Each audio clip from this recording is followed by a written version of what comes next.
J'ai acheté ce PC gamer à 500 € sur Amazon et c'est à cause de vous. J'ai fait un sondage sur Instagram et vous avez été nombreux à voter pour ce PC. Il y avait un autre PC à 499 €. Dites-moi dans les commentaires si vous voulez que je l'achète pour faire une prochaine vidéo. Alors dans cette vidéo, on va vraiment le tester de A à Z. On va même faire un comparatif des pièces au prix du marché pour voir si ça vaut le coup. On va le tester sur du Warzone, du Fortnite et du Counter-Strike et on va vraiment le pousser au max de ce qu'il peut faire. Alors restez bien tout au long de la vidéo car c'est peut-être votre prochain PC. On verra tout ça tout au long de la vidéo. Bon, là on est parti pour l'unboxing. Donc on a pas mal de petites choses à l'intérieur. Alors déjà, on va avoir des dessous de verre en carton.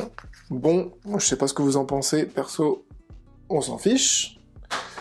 On va avoir ici une clé de la marque TP-Link. Donc techniquement ça c'est soit une clé Bluetooth, soit une clé Wi-Fi. Donc on va voir ensemble quand je vais la brancher tout simplement. Et bien sûr on va avoir le manuel avec un petit mot qui nous offre 20 € sur Steam. Et on va avoir des vis en plus, donc ça j'imagine que c'est si on veut faire des modifications dans le boîtier, on va avoir des vis en plus. Bon, je vous confirme que la petite clé qu'on avait à l'intérieur, c'était bien pour le Wi-Fi, donc c'est très bien, c'est des petites clés qui valent 3 à 5 €, qui vous permettent d'avoir le Wi-Fi directement sur votre PC. Vous avez en plus ce petit truc, donc vous savez, vous le mettez sur la porte pour dire qu'en gros vous êtes en train de jouer. Je trouve qu'en tout cas, ils font pas mal d'efforts, justement, nous donner des trucs en plus du PC. Franchement, c'est très sympa. Donc voilà à quoi ressemble le PC une fois qu'on l'a déballé.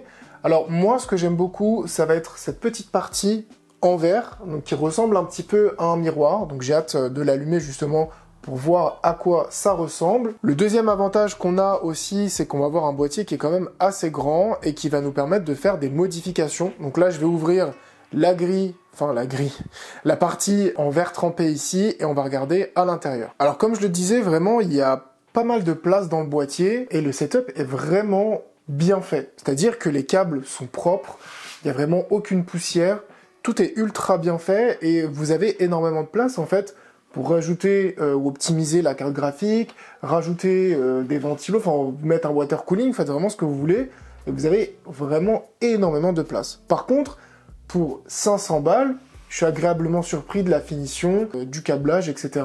Donc forcément très stylé. Ce qu'on va faire là, c'est que je vais l'allumer et je vais préparer toutes les applications, télécharger Steam, le benchmark, etc. Et comme ça, on va pouvoir le tester, notamment sur du Warzone, sur du Fortnite, ce genre de petits jeux. On va pas aller sur des gros jeux, puisque sur un PC à 500 balles, faut pas abuser non plus. Alors avant de l'allumer, j'étais en train de faire un petit truc. J'étais en train de brancher en fait tous les petits dongles que j'ai sur mon PC gaming personnel. Le problème, c'est qu'en fait, sur ce PC, on n'a pas de prise USB-C. On n'a que des prises USB-A, donc classiques. On en a beaucoup, mais on n'a aucune prise USB-C, donc ça, c'est quelque chose à prendre en considération. Parce qu'aujourd'hui, en 2024, la quasi-majorité des objets tech que vous allez avoir seront en USB-C, donc il faudra acheter des adaptateurs. Voilà, c'était petit détail, mais qui peut avoir son importance. Bon, le moment de vérité est arrivé, on va allumer le PC. Alors, vraiment, c'est la première fois que je l'allume avec vous, et on peut voir qu'il s'allume totalement nickel. Alors, je vais baisser la caméra, non, vous savez quoi, je vais la retirer complètement, juste pour vous montrer cette partie-là. Alors, c'est vrai que c'est assez particulier, on va avoir une sorte de vitre, hein, comme je le disais, et des lumières LED tout autour, qui donnent cette sensation d'avoir un reflet. Et petit détail, si je zoome dans le fond, vous avez le ventilateur qui est aussi en RGB. Donc pour l'instant, je suis agréablement surpris, hein. Bien sûr, tout va se jouer dans les perfs du PC. Mais le boîtier est très sympa, minimaliste, avec ce côté RGB. Vous pouvez activer, désactiver les LED avec un bouton. Hop, hop, hop. Donc franchement, c'est très sympa pour le moment. Et pour l'instant, en tout cas, j'en ai vraiment pour mon argent. Voilà, comme vous pouvez le voir, c'est la première fois que je l'ai allumé et on est directement, du coup, sous Windows 11 et on est en train de configurer le PC. Donc, tout fonctionne, tous mes dongles fonctionnent. Donc là, normalement, j'ai mon clavier aussi qui fonctionne. Et comme ça, je vais pouvoir configurer tout le PC, installer tout ce que je dois installer. Et entre-temps, ce qu'on va faire, c'est que je vais comparer le prix du PC avec les composants qu'on va avoir à l'intérieur. On passe maintenant au comparatif du prix des pièces versus le prix du PC. Donc moi, je l'ai payé 560 € et on va décortiquer tout ça ensemble. Premièrement, on a la carte mère, donc c'est une ASRock A320M qui est vendue aux alentours de 60 € sur Amazon. Ensuite, en termes de processeur, on va avoir un AMD Ryzen 5 3500, c'est la ref que j'ai pu retrouver. Malheureusement, je ne l'ai pas trouvé sur Amazon et sur Internet, il n'y a pas la ref 3500, mais la ref 3500X. Donc le 4500 fera largement l'affaire et c'est vendu 85 €. Ensuite, on a la carte graphique. Donc on a une MSI GTX 1650 que j'ai trouvé à 179 € sur Amazon.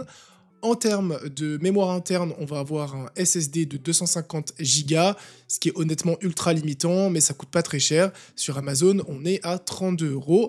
Au niveau de l'alimentation, c'est une alimentation de 500 watts qui est intégrée dans le boîtier, mais on va prendre une alimentation Aerocool de 550 watts vendue 37 €. Côté RAM, on est seulement à 8 Go de RAM, c'est vendu 30 € sur Amazon, c'est des RAM de la marque Corsair.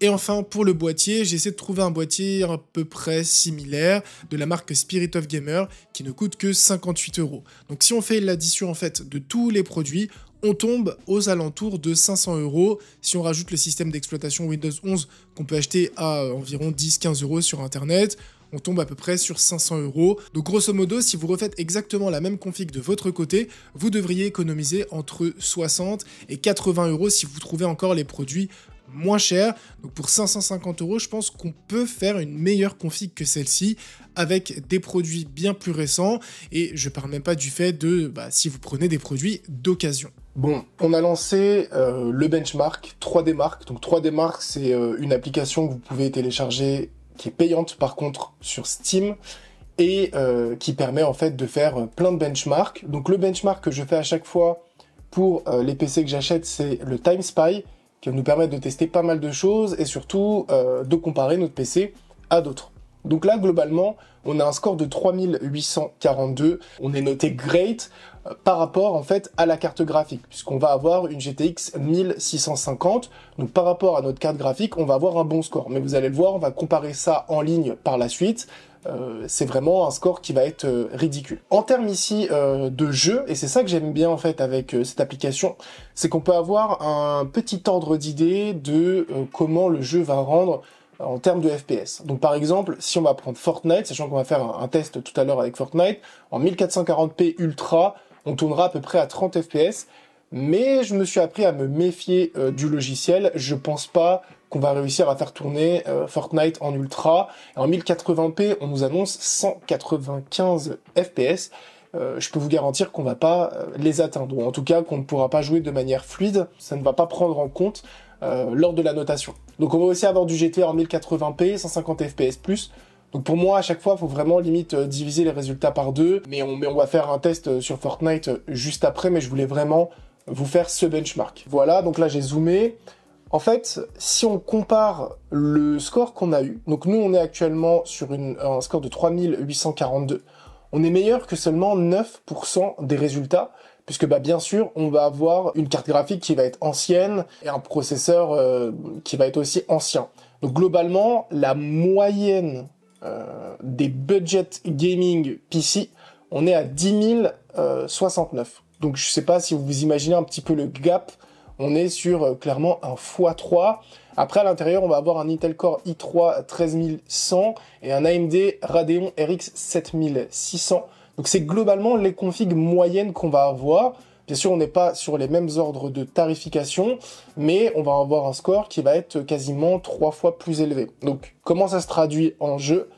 Je vous propose de lancer 3 jeux. Donc on va faire d'abord Counter-Strike, ensuite on va faire Warzone et ensuite on va faire Fortnite.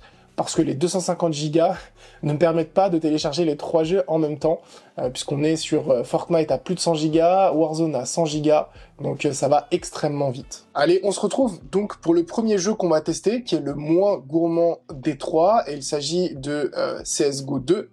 Alors là, on est en réglage moyen, donc on n'est pas en élevé, et on tourne à 87 et on monte jusqu'à 95 FPS.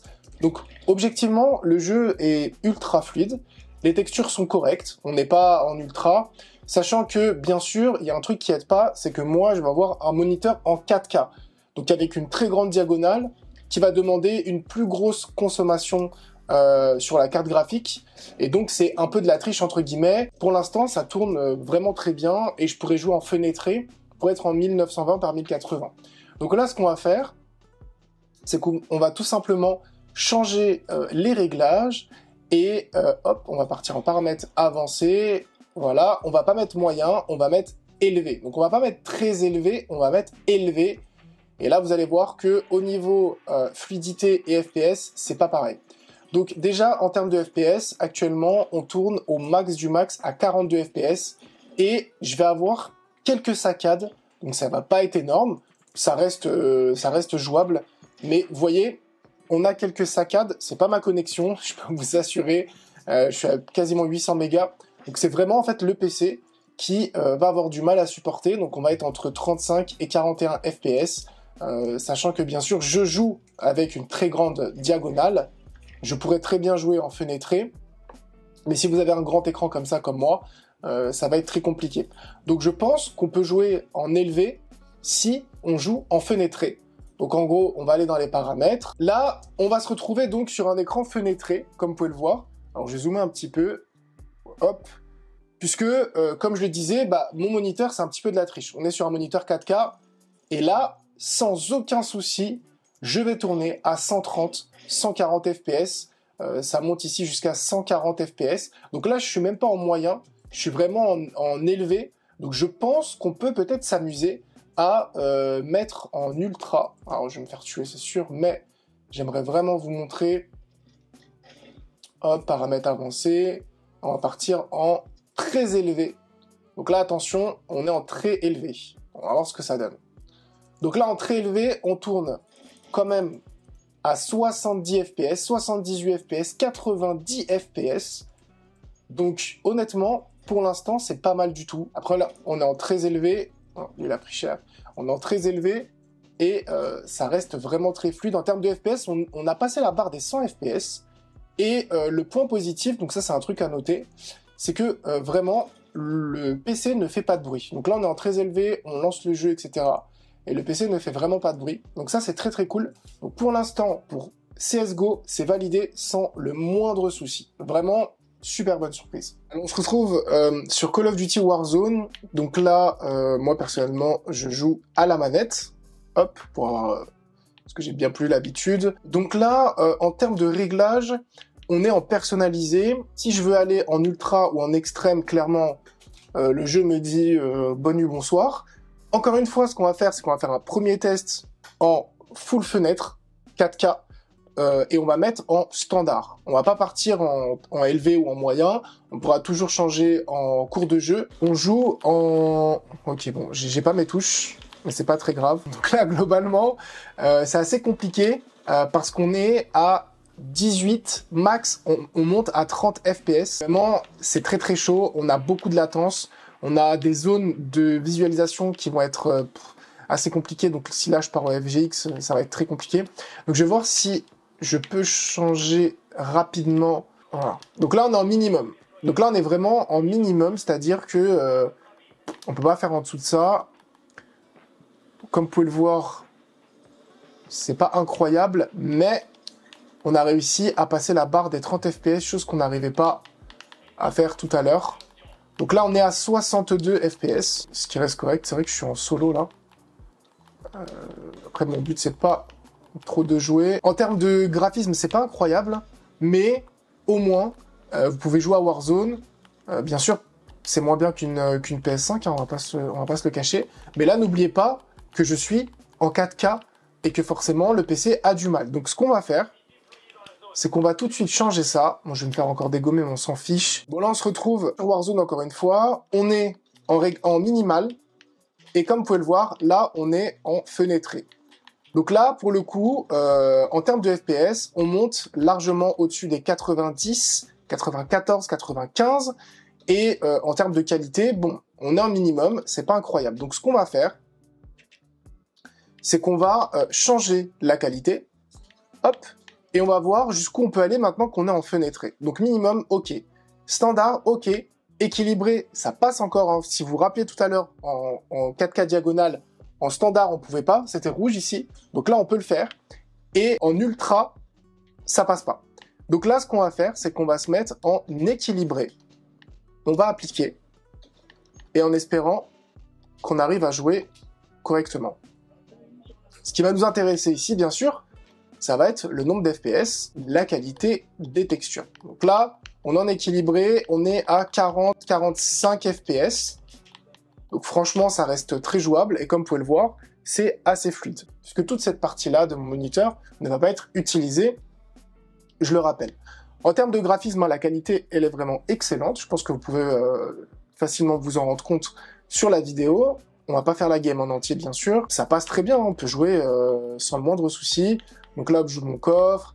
Qu'est-ce que j'ai? J'ai une MCW, parfait, j'aime beaucoup la MCW. En plus, avec le petit viseur là, ça fait très mal. Et franchement, c'est très fluide. On est à 47 FPS. Ok, bon, il était derrière moi, mais j'ai pas eu de bug, j'ai pas eu de lag. Et en termes de FPS, on est vraiment très bon.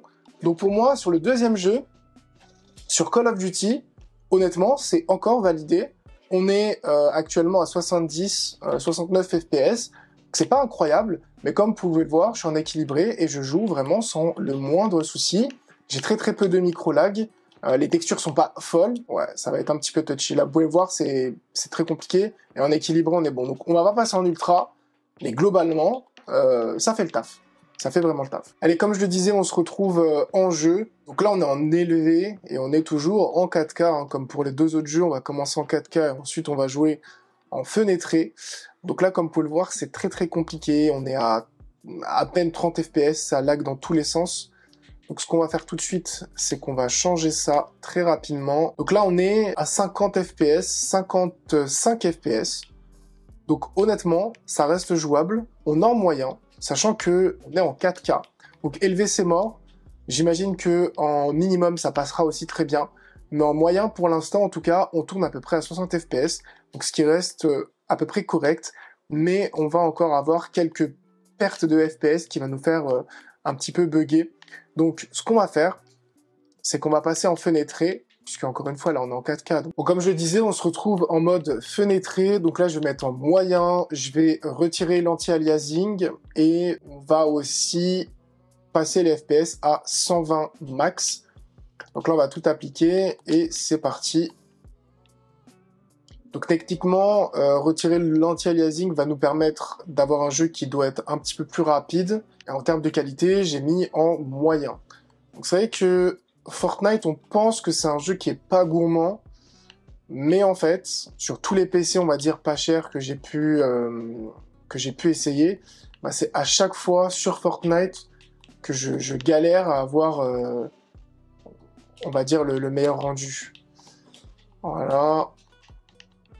Donc là, on est à peu près à 80, 95, 100 FPS. Au niveau des mouvements, c'est assez fluide. En retirant l'anti-aliasing, bah, ça nous permet d'avoir des textures qui sont un peu moins bonnes, mais en vrai, on s'en fiche. L'objectif, c'est juste de pouvoir jouer dans de bonnes conditions. Là, on a même réussi à atteindre les 120 FPS.